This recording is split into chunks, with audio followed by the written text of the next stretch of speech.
Hello, it's the end of another year. I haven't made a YouTube video in a year, but I'm back reviewing the books that I read in 2023 in 30 seconds or less, and hopefully this video will also serve as a super last minute gift guide for the bookworms in your life. So, let's get started! The first book I read this year was The Heavenly Table by Donald Ray Pollock. So this guy is the master of the Southern Ohio Hillbilly Gothic, and this book was supposed to read like a Tarantino movie. And honestly, like besides a few funny one-liners, the writing is a bit sloppy, and the story itself is kind of a letdown. The Heavenly Table gets 3 stars from me, but I would absolutely recommend you get it for your dad or your uncle who is into like old westerns or Tarantino films. The next book I read was The Book of Form and Emptiness by Ruth Ozeki. So this book is the winner of the 2022 Women's Prize for Fiction. It takes a while to get into it because it's written in a way that just makes your head spin. But once you reach that wavelength, the characters are amazing, the story has amazing emotional depth. It's 5 stars for me for sure. I would buy this for a friend who tends to overthink. The next book is An Absolutely Remarkable Thing by Hank Green. I've been in the Nerdfighteria community my whole life, but I only just read this book this year. It's really astonishing how he captures the way that humanity would react to certain technological advancements and global crises. It's really impressive, really authentic. This gets 5 stars. And I would recommend this for your friend who needs to have a wake-up call about social media and AI in particular. I then, of course, had to read the sequel to An Absolutely Remarkable Thing, A Beautifully Foolish Endeavor. The sequel was a bit more ambitious in terms of plot, so the writing I think wasn't as good, but it still had a lot to say. So this gets 4 stars from me, and I would probably buy it for the same friend that I buy the first one for, but maybe wait till next year. The 5th book I read this year was Anxious People by Fredrik Backman. I used to be a huge Fredrik Backman fan when I was little. I think he's so insightful when it comes to human relationships and mental health. The only problem I had with this book is that the same style that I used to find really cutesy about him, I now find to be a bit childish. But apart from that, the book gets 4 stars from me, and I would probably buy it for a friend who needs a little pick-me-up, a little heartwarming story. The next book I read was Surrender by Bono. Now this is obviously highly specific, but it is a really good book. He writes really beautifully, if a bit pretentious at times. He delves a lot into his work as an activist as well, which is super interesting to read about. So I would give this 4 stars, and I would probably only recommend it for the U2 fan in your life. My next book is Cleopatra and Frankenstein by Coco Mellers. Now the cast of characters and the settings in this book are so amazing and so dreamy, and it's the perfect example of contemporary literary fiction.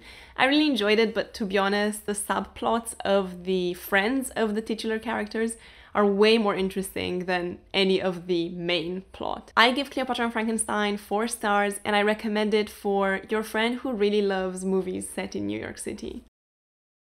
The next book was Portrait of a Thief by Grace Lee. Now this one had a really cool premise. I think it had a lot of potential, but I think ultimately it just reads a bit like YA fiction. I think the character arcs are a bit sloppy. It really could have had more going for it. It is still quite exciting, it just wasn't my taste personally.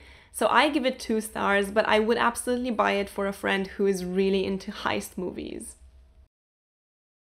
The next book I read was Born a Crime by Trevor Noah. I wasn't really familiar with Trevor's work as a comedian, except for one Netflix special that I watched. But honestly, this book is gonna make you cry, laugh, it will teach you so much about South African history. He has such a wonderful narrative voice. So regardless of whether you're familiar with his work or not, I'm sure you're gonna love this book. I give it 5 stars, and I would buy it for someone who really needs a laugh. The 10th book I read this year was The Mysterious Case of the Alperton Angels by Janice Hallett. I loved her previous 2 books, and this one had the same super unique storytelling style, and it even had a bit more emotional depth, which was surprising. Super fun if you're looking for a less traditional murder mystery. I give this book 5 stars, and I would buy it for a murder mystery fiend who is looking for a twist.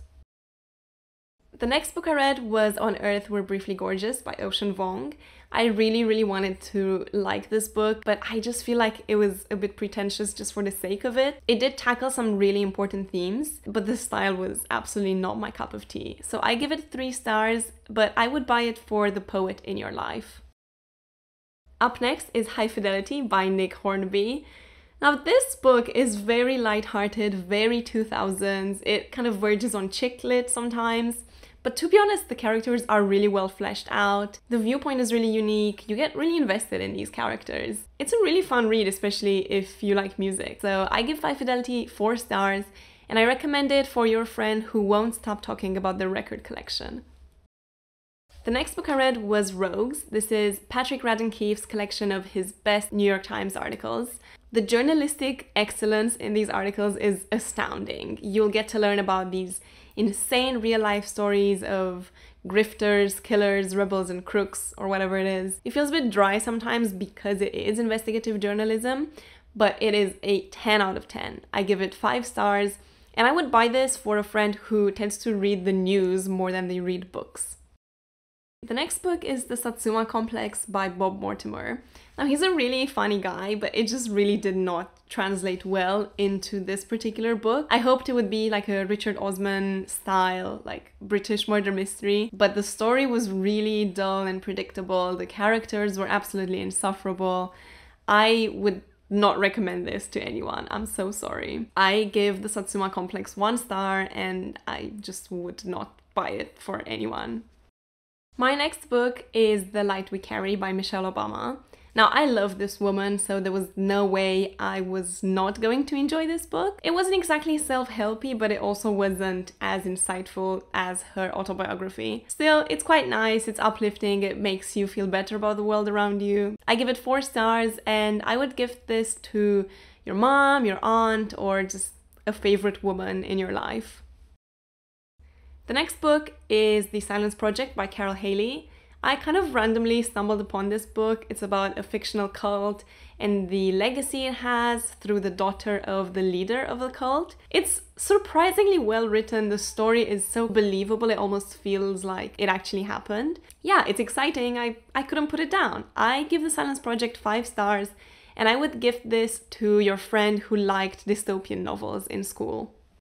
My next book this year is Astonish Me by Dominic Dromgoole. This is such a treasure of a book. It describes famous first nights, first performances, openings of galleries throughout human history. You learn so much about the arts, about music, sculpture, opera, and the way that he tells these stories feels almost like a fairy tale. It truly makes you astonished at what humans can do. Astonish Me gets 5 stars, and I would give this to someone who needs to be reminded that the world is a beautiful place. Next up is The 7 Moons of Maali Almeida. So this won the Booker Prize in 2022. It's a story set in 1990s Sri Lanka. I would have probably enjoyed it more if I understood the socio-political context a bit more. It also has some elements of magical realism, which personally aren't my cup of tea, but I'm sure they are for someone. So this gets 4 stars from me, and I would gift it to someone who likes magical realism and historical fiction. The next book I read was Starter for 10, which is a book that I could immediately tell I would have loved if I had read it when I was in school. It's about a fresher who makes it to the University Challenge team. It felt a bit YA, so I only give it 3 stars, but absolutely buy it for your younger cousin who's applying to uni. Number 20, this is probably my favorite book of this year. It's Why Fish Don't Exist by Lulu Miller. It's that weird combination of journalism, biography, but also self-reflection. It's really hard to explain what this book is about, but it's really hard to put down. It's a story that absolutely captures you. I give this book 5 stars, and I would buy it for someone who likes science, likes crazy stories. Next up, The 40 Rules of Love by Elif Shafak, another favorite author. This book is so touching, so surprisingly educational. So this one explains the social political context a bit better than The 7 Moons does. It's really sweet, really makes you appreciate the people you love. 5 stars, and I would say get it for someone you love. I finally read 100 Years of Solitude by Gabriel Garcia Marquez. This is a classic for a reason. The prose is so mystical, so hypnotic. It made me instantly want to recreate the Buendia dynasty in The Sims. 5 stars. And I would buy it for someone who wants to tick modern classic off of their bucket reading list. Up next, it's Learning to Swim by Claire Chambers. I fell in love with Claire Chambers after I read Small Pleasures, and this book has that same charm. You never know where the story is gonna go, but it remains believable, it remains sincere. It's about family, it's about relationships. I give this book 5 stars, and I would buy it for a sibling as a token of my appreciation of their friendship. Up next, I read the New York Trilogy by Paul Auster. The concept of this book is really cool. It's 3 interconnected short novels about a New York detective. Ultimately, it actually is quite bland and it's not as groundbreaking as it thinks it is, but the tone of it is somewhat captivating. I give the New York Trilogy 3 stars, and I would buy it for a fan of noir thrillers. The next book is 3 Apples Fell from the Sky. This book is like a small-scale Armenian 100 Years of Solitude, but the story isn't as well developed, despite the fact that the tone is still really fantastical, really sweet, really charming, and you end up really caring about the characters. I give this 4 stars, and I would buy it for your grandma who used to read you fairy tales when you were younger. The next book is The Last Devil to Die by Richard Osman. I'm still a fan of the Thursday Murder Club, even though the books are coming out way too quickly and they're probably not as polished as they should be. So this one wasn't as good, but it still has that British charm, and I actually cried reading this one. I give it 4 stars, but I would only buy it for someone who actually read the other 3 as well, otherwise they'll be very confused. The next book is The Skeleton Key by Erin Kelly. So after reading The Silence Project, I desperately wanted something to fill that void. I wanted a good story that keeps me guessing, ideally written by a contemporary British author. The Skeleton Key has all of those ingredients, but the story is quite predictable and the ending is very much like Scooby-Doo if it weren't for you meddling kids. So I give 3 stars to The Skeleton Key, but I would still buy it for a friend who loves Netflix dramas. The next book is The Guilty Feminist. I was really looking for a contemporary book on feminist theory to educate myself. I'm not sure if this was the right pick, because even though it answers difficult questions and it raises important topics, I think ultimately it's a bit disjointed and it doesn't exactly deliver on all the promises that it makes. I give The Guilty Feminist 3 stars, but I would buy it for someone who needs to join the feminist ranks and learn the fundamentals of the feminist movement. We're on to our second to last book of the year. It was Richard Scott's Soho.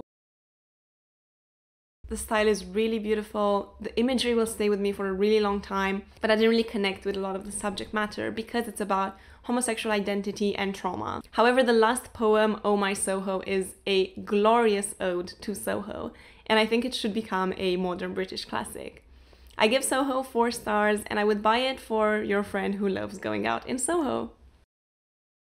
The last book I read this year was a very controversial one. It's A Little Life. Now, a lot of people critique the gratuitous misery and violence and even question the ethics of the central theme of the book. I'll avoid spoilers and not discuss that, but I will just say the story is ultimately really beautiful. It's about finding connection in the world, appreciating every day, appreciating your friends. The prose is really hypnotic. I missed stops on my train reading this book, but I can only give it 4 stars because it does have some really hard to stomach bits in it. But I would buy it for a friend who's always been there by my side. Thank you for making it to the end of my video. I hope you got some good book recommendations and hopefully you got some gift ideas for the very, very diverse range of people in your life. Have an amazing 2024 full of good books!